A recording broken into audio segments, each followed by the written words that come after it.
오늘 그래서 이제 제가 본문에 있는 말씀을 가지고 요한복음 강의 8번째 시간 제목 한번 읽어볼까요? 뭐가 떨어져요?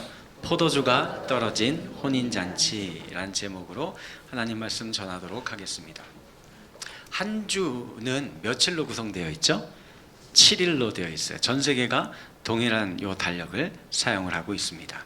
이는 하나님께서 세상을 창조하셨던 창조 주기와 맞물려 있습니다. 성경 창세기 1장에 의하면은 하나님께서는 세상을 며칠 동안 창조하셨어요? 6일 동안 창조하시고 7일째 되는 날에 안식을 취하셨습니다. 이건 하나님의 입장이시고요. 우리 사람 입장, 지음받은 아담과 하와는 지어나서 이제 일명 태어나 짠 하고 세상에 나와 보니까 첫날이 뭐였어요? 안식일이었어요. 제 7일째 되는 안식을 취하는 날입니다. 그러므로 우리가 6일 동안 죽어라 일하다가 뭐만 바라보면서 일하는 거예요? 주말만 바라보고 주말에 어디 놀러 갈까, 어디서 쉴까, 이것만 바라보면서 막 견뎌가지고 6일 동안 일하다가 주일에 쉰다라는 개념이 아니라 먼저 뭐예요? 달려고 보면 뭐가 먼저 앞에 있어요? 주일이 앞에 있어요. 우리는 처음이 먼저 하나님을 만나고 하나님을 예배하고 그분이 채워주시는 은혜와 안식과 쉼을 가지고 이걸 공급받은 힘으로 우리가 한 주간의 삶을 넉넉히 이겨나가면서 살아가는 삶이 되는 겁니다. 그러니까는 은혜의 공급 없이 우리가 사는 삶은요, 엔진이 있는데 엔진에 연료를 가득 주입해야 되잖아요. 연료가 주입이 안 된 자동차와 같은 그런 항상 결핍과 궁핍을 느끼는 인생을 살게 되는 것입니다. 제가 예전에 청주 오창 지역에 살았었는데 그때 한 번은 서울에 볼 일이 있어서 서울을 방문했다가 내려오는 길에 자동차에 기름이 충분히 있지는 않았어요. 조금만 더 가면 이제 주유소가 있어서 거기까지 갈 수 있겠지 하고서는 갔는데 이렇게 엔진의 주유등에 빨간 불이 딱 들어오고, 그런데도 아직까지 주유소까지는 뭐 한 30km 막 이렇게 막 남고 그래갖고 내려오는데 얼마나 마음이 쫄리면서 내려왔는지, 고속도로 한가운데서 이거 뭐 차를 밀고 가야 되나 뭐 그런 상황이 발생할까봐 굉장히 걱정했었던 적이 있습니다. 직장인들이 직장 생활할 때 제일 기쁜 날이 언제예요? 월급날이죠. 월급 딱 이제 통장에, 요즘은 통장으로 온라인으로 들어오잖아요. 통장에 입금되었습니다. 띠링 하면서 문자가 띠링 하고 오면은 너무 좋죠. 근데 그 기쁨이 오래 가요? 아니요. 그 뒤에 이어서 문자가 계속 와요. 띠링 띠링 띠링 띠링. 뭔 문자예요?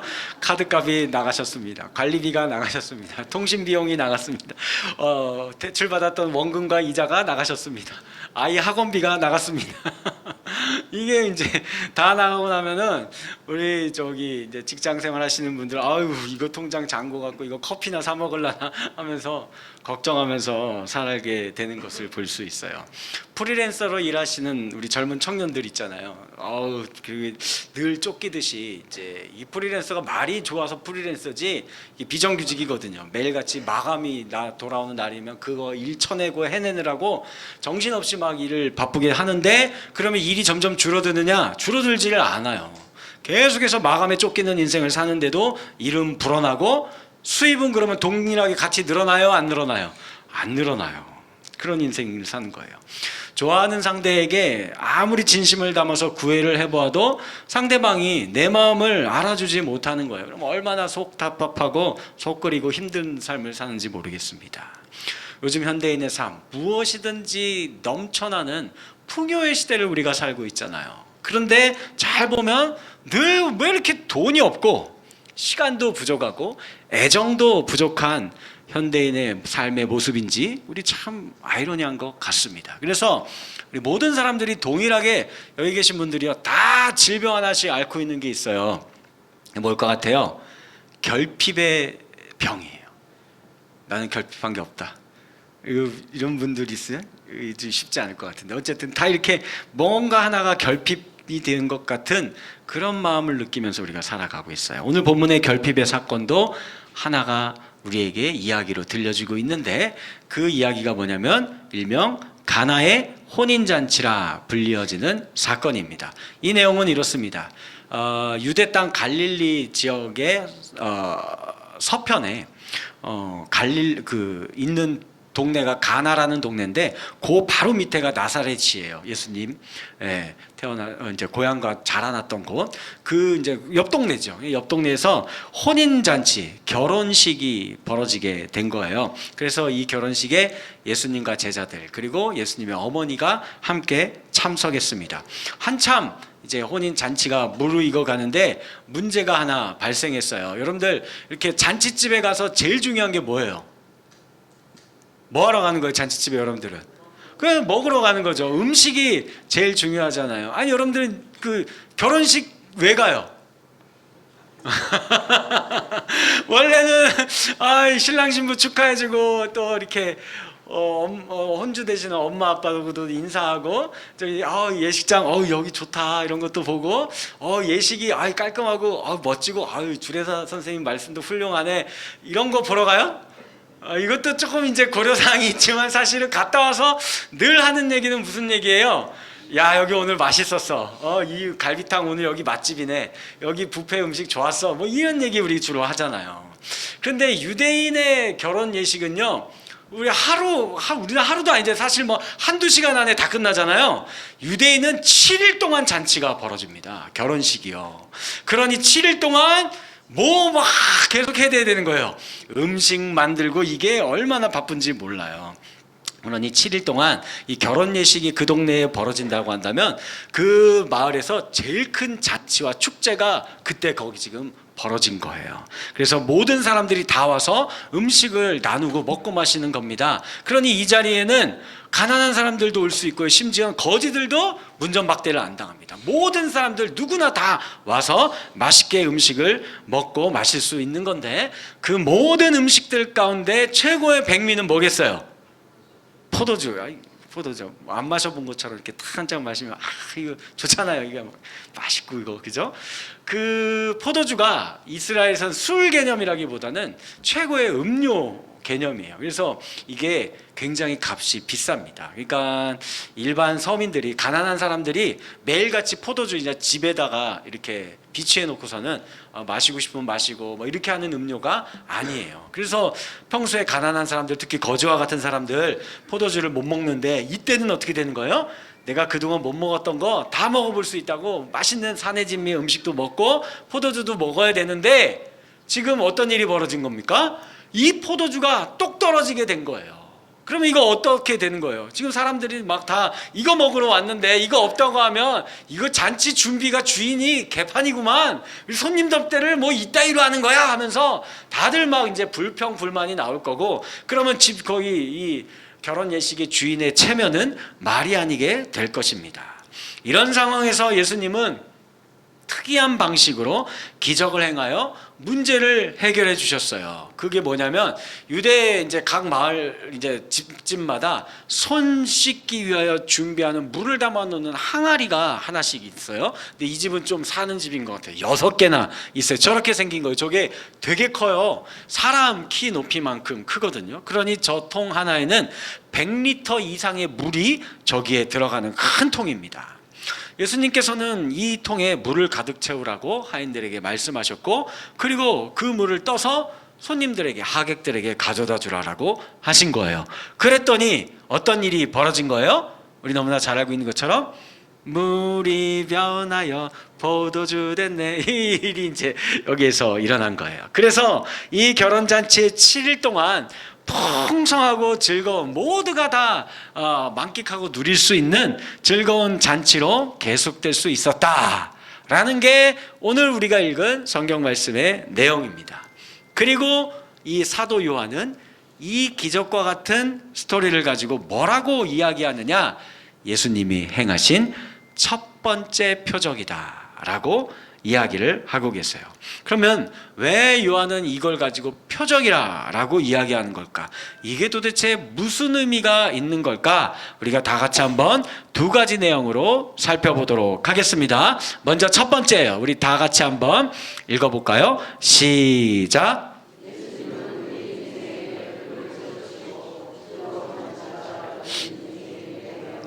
네, 우리 모든 인생에 결핍의 문제가 있잖아요. 요거를 채워주시고 앞으로 우리의 인생을 잔치와 같이 즐거운 인생으로 우리 예수님이 살게 해주신다는 겁니다. 오늘 본문 11절 말씀 읽어볼게요. 시작. 예수께서 이 첫 표적을 갈릴리 가나에서 행하여 그의 영광을 나타내심에 제자들이 그를 믿으니라. 자, 여기서 이게 이제 표적이라는 단어가 나오는 거예요. 먼저 우리는 이 표적이라는 단어를 이해하기 위해서는 기적하고 뭔 차이가 있을까? 요거를 생각해 보면 이게 무슨 뜻인지를 잘 이해할 수 있을 것 같습니다. 먼저 기적이라는 단어 뜻이 저렇게 되어 있어요. 우리 같이 한번 읽어볼까요? 시작. 상식으로는 생각할 수 없는 기이한 일, 신에 의하여 행하여졌다고 믿어지는 불가사의한 현상, 이거를 우리가 기적이다, 미라클이다 라고 이야기를 하죠. 그럼 표적은 뭘까요? 사인이라고 되어 있어요. 읽어볼게요. 시작.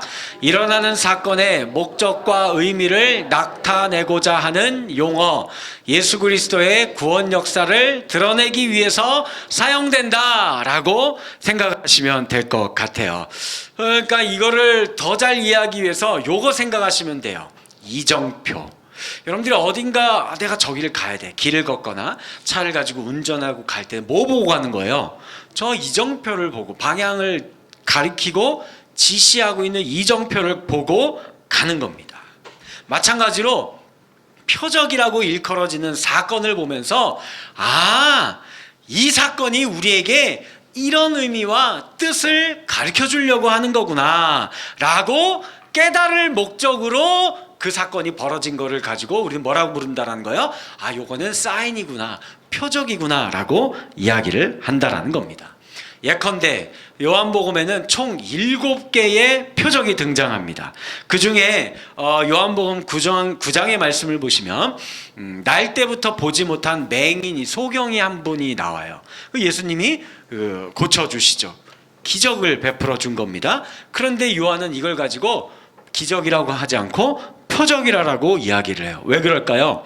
이것은 단순한 기적이 아니라 예수님께서 우리의 영적인 눈을 뜨게 해주셔서 하나님 나라가 있는데 그걸 못 보고 살고 있잖아요. 그러니 그걸 봐야 한다. 하나님 나라가 누구예요? 예수님이잖아요. 그 유대인들에게 예수님이 지금 하나님 나라가 함께하고 있는데도 여전히 그걸 보지 못하는 것을 비유적으로, 상징적으로 이야기하고 있는 게 이 사건이에요. 또 요한복음 6장을 가보시면 오병이어 사건이 하나 나와요. 그래, 이거 신적인 능력으로 먹을 것을 준 사건이잖아요. 그러나 동시에 이것은 우리가 육신에 먹을 것만을 추구하는 그런 동물과 생명체가 아니라 우리는 생명의 떡이 되신 예수 그리스도가 우리에게 필요한 분이다, 그런 인생이 우리들이다 라는 것을 보여주는 표적이다 라고 이야기를 하는 거예요. 자, 이제 표적이 무슨 뜻인지 잘 이해되셨죠? 두 분만 이해되고 큰일 났네 이거. 이것도 더 설명하려면 설교 말씀 너무 근데 다 이해됐는데 이제 부끄러워서 얘기 안 하신 거예요. 제가 그렇게 믿고 또 이제 진행을 하겠습니다. 자, 그런데 오늘 본문의 말씀에 나오는 이 가나의 혼인잔치 기적은 예수님이 행하신 몇 번째 표적이다? 첫 번째 표적이다.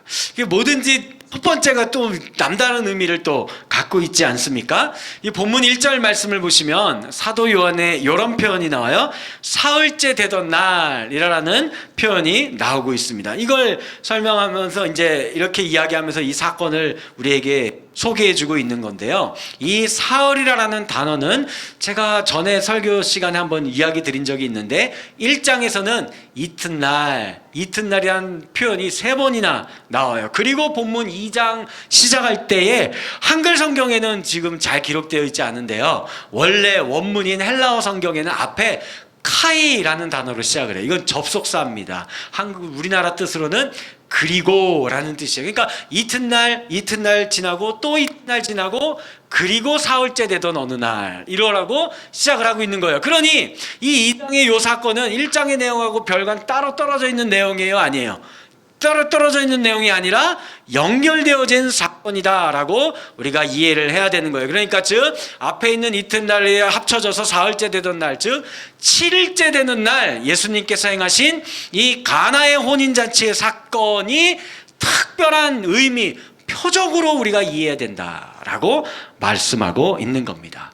뭘 이야기하는 걸까요? 이는 하나님께서 7일 동안 창조하신 이 세계가 인간의 죄로 인해서 타락한 세상이 되었잖아요. 그래서 우리가 하나님 은혜 안에서 관계하면서 살아가는 그런 축제의 삶이 아니라 창세기 3장 18절 말씀에 의하면은 우리가 아무리 수고하여도 땅이 가시덤불과 엉겅퀴를 내는 그런 일들을 너희가 경험하면서 살게 될 거다. 즉 결핍과 부족함의 문제가 계속해서 발생하게 될 거다라고 우리에게 설명해 주시는 거예요. 그리고 이를 해결하기 위해서 오신 분이 바로 누구예요? 태초부터 계셨던 말씀이신 예수 그리스도가 육신의 몸을 입고 이 땅에 내려온 거예요. 그게 요한복음 1장이 계속 설명해 주고 있는 내용이었어요. 그리고 그분은 하나님과 우리 사이에 죄로 인해서 단절되어진 끊어진 이 관계를 회복시켜 주시기 위해서 화목제물이 되어 주셨어요. 마치 그 모습을 우리 전 시간에 뭐라고 배웠어요? 어린 양같이 도살장에 끌려가시는 어린 양과 같이 요한복음 1장 29절 말씀처럼 세상죄를 지고 가는 하나님의 어린 양과 같은 모습으로 이 세상에 오신 것입니다. 그렇기 때문에 다른 곳에서 기적을, 이 첫 표적을 행하시면 안 돼요. 꼭 여기에서 행하셔야 했던 거예요. 여기 뭐 하는 곳이에요? 결혼잔치가 벌어지는 곳에서 이 첫 번째 표적을 행하시면서 우리에게 이 가르침을 주려고 하신 거예요. 결혼잔치의 중요한 의미가 담겨 있는 겁니다. 여러분들, 성경에서는요, 결혼은 하나님과 당신의 백성들과의 관계를 설명하실 때 제일 많이 가져와셔서 그 이미지를 빌어서 설명해 줄 때 사용하는 방식이 바로 이 내용이에요. 그래서 이사야서 62장 5절 말씀에 이렇게 되어 있어요. 같이 읽어볼까요? 시작. 마치 청년이 처녀와 결혼함 같이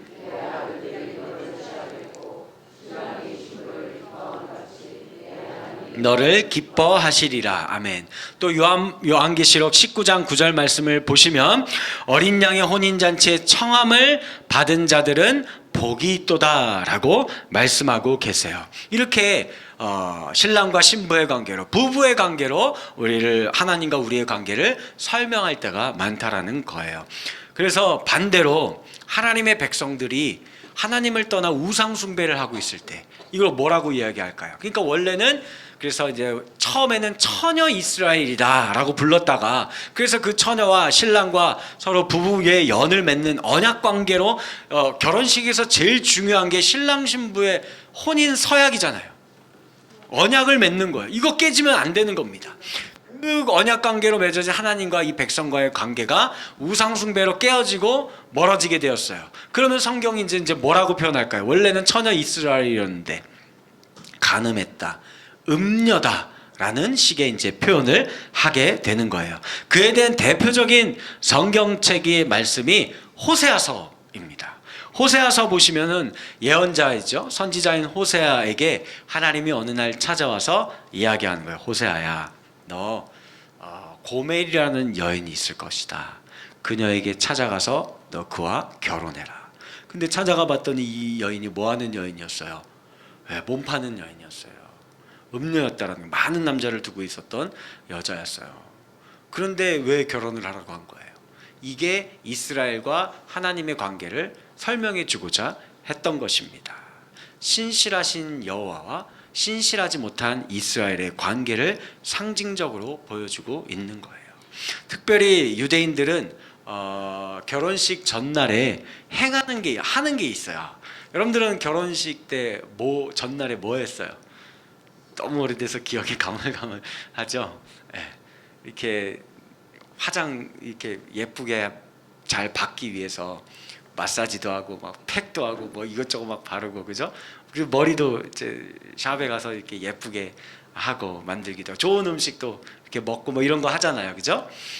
그럼 한 번도 안 해본 것처럼 이야기 표정을 보시는데, 근데 유대인들은요 그거 안 해요. 결혼식 전날 저녁부터 결혼 예식이 끝날 때까지 금식합니다. 이거 왜 이렇게 할까요? 신랑과 신부가 금식하는 거는 과거에 우리가 지었던 죄를 회개하고 이제부터 당신과 만나 새로운 삶을 시작하겠습니다 라는 의미로 개인적인 대속죄일의 의미를 결혼식에 부여합니다.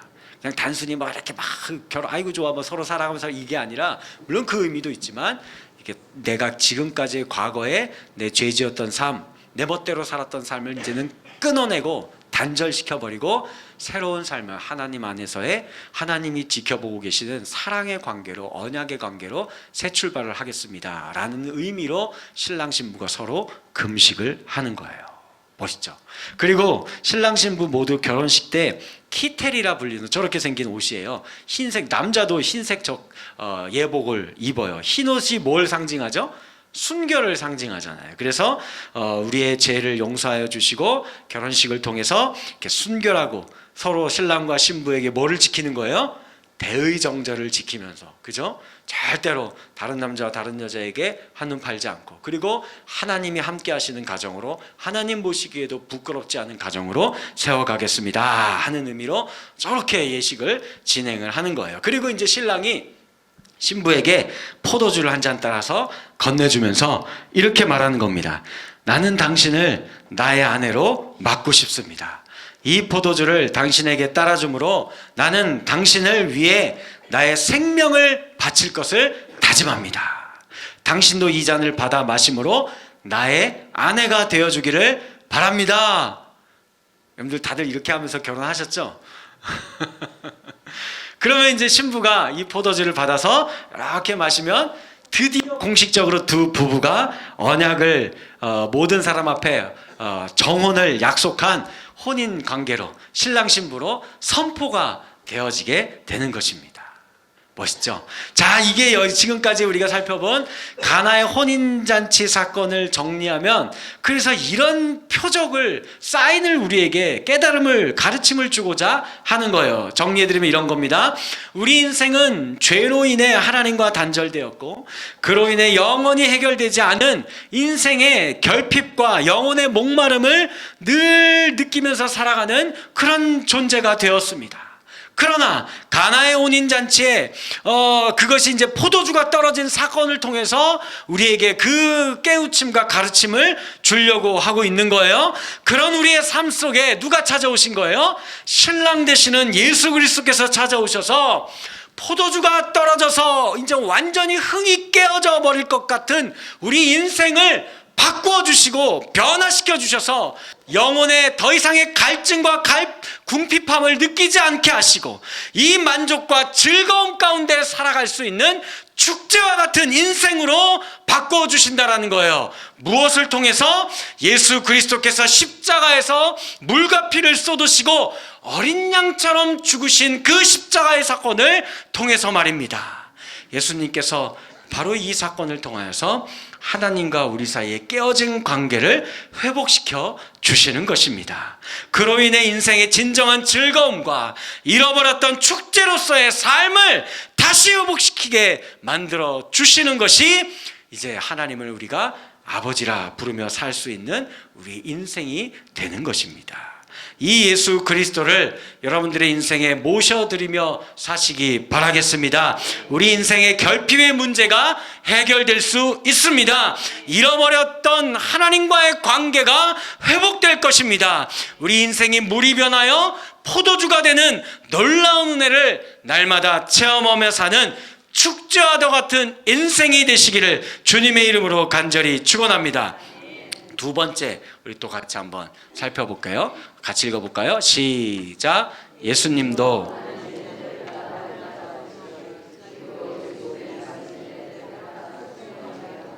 아멘. 오늘 본문 4절 말씀을 보면 이런 말씀이 나오고 있어요. 예수께서 이르시되 여자여 나와 무슨 상관이 있나이까? 내 때가 아직 이르지 아니하였나이다. 왜 예수님이 내 때가 아직 이르지 않았다라고 말할까요? 저게 도대체 무슨 뜻일까요? 예수님은 하나님께로부터 보냄받은 자이죠. 그렇죠? 그러면 보냄받은 자가 해야 할 일은 뭘까요? 뭐죠? 보내신 분이 가서 놀다 와라라고 보낸 거 아니잖아요. 무슨 일을 하라고 보낸 걸 거 아니에요.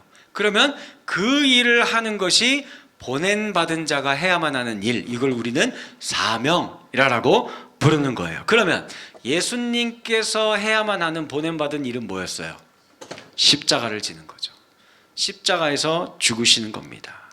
이 일을 완수해야만 보냄받은 분께 돌아가서 내가 이렇게 했습니다라고 보고를 할 수가 있는 거예요. 그죠? 이게 이제 이 관계에 있는 겁니다. 예수님은 바로 이 때를 위해서 그저 묵묵히 하나님의 맡겨진 일을 순종으로 감당해 나아가신 거예요. 그런데 한번 생각해 보세요. 예수님께 맡겨진 이 십자가 사명, 하나님이 또 가서 이것 좀 해 라고 명령하시고 부탁하신 일, 이거 얼토당토 않는 일입니다. 그렇지 않습니까? 예수님은 창조주세요. 그 창조주가 인간을 대신해서 죽는다니요. 그것도 온갖 수치와 멸시를 당하신 후에 아무 힘 없이 그저 도살장으로 질질질 끌려가는 어린 양처럼 끌려가서 그냥 무참하게 도살당하듯이 죽는다라는 것은, 이것은 당최 순종하기에 너무 몰상식하며 몰 이해가 되는 명령입니다. 그리고 그 순종의 끝은 허무한 죽음이었지요. 그러나 우리가 알고 있는 바는 무엇입니까? 그 순종의 죽음을 통해 하나님께서 보냄받은 이 임무가 완성이 되었고, 비로소 하늘의 하나님이 최고의 영광을 성취하게 되었던 것을 볼 수 있습니다. 이 일이 사인이에요. 표적입니다. 여기 오늘 성경 말씀에 보잘것없는 한 인물들이 등장해요. 이 자들은요, 이름이 없어요. 그런데 이들이 예수님의 말씀에 순종함을 통하여서 이 놀라운 첫 번째 표적의 역사가 나타나게 만들었던 사람들이 있습니다. 그들이 누굴까요? 하인이에요. 이름도 없어요. 누군지 몰라요. 그냥 하인이라고만 이야기합니다. 근데 그래서 예수님의 어머니가 하인들에게 와서 이렇게 이야기하는 거예요. 일로 와봐요. 예수님께서 당신들에게 와서 무슨 말씀을 하시든지 그대로 하세요. 그러자 이제 예수님께서 하인들에게 가서 이야기하시는 거예요. 잠깐 제가 이야기를 할 테니까 좀 이대로 좀 해주세요. 항아리 있죠? 그 항아리에다가 물을 길어다가 다 가득 채우세요. 다시 한번 유대인 항아리 보여주세요. 저기 얼마나 들어간다고 했어요? 100리터가 넘게 들어간다고 했어요. 그러니 저 집은 좀 사는 집이에요. 6개나 있어요. 저걸 하인들이 채운다고 생각을 해봐요. 약 600리터 이상, 최소 700리터 이상이 되는 물을 하인들이 계속, 그 물동이가 얼마나 크겠습니까? 그거 짊어지고 와서 쏟아붓고 또 쏟아붓고 이 일을 하고 있는 거예요. 여러분들, 이게 얼마나 무모한 일입니까? 남들은 지금 이 잔치에서 다 즐겁게 놀고 있는데 이 무거운 물동이를 수백 번씩 왔다 갔다 하면서 이 물을 퍼다가 거기다 날라야 했던 거예요. 그리고 왜 이런 일을 해야 되는지 예수님 아무런 설명이 없어요. 아니, 지금 이거 왜 여기 지금 이걸 채우고 앉았어야 하는 거야? 분명히 하인들이 정말 궁금하고 이해가 안 되는 그런 일인데도 불구하고 여기에 대해서 하인들이 뭐라고 했어요? 아무런 대꾸를 안 합니다. 그저 말씀하신 대로 그냥 묵묵히 순종하는 거예요. 더욱 놀라운 거는요, 다 채우고 난 뒤에요. 이게 더 기가 막혀요. 생각해봐요. 다 채워놔서 아유 끝났다.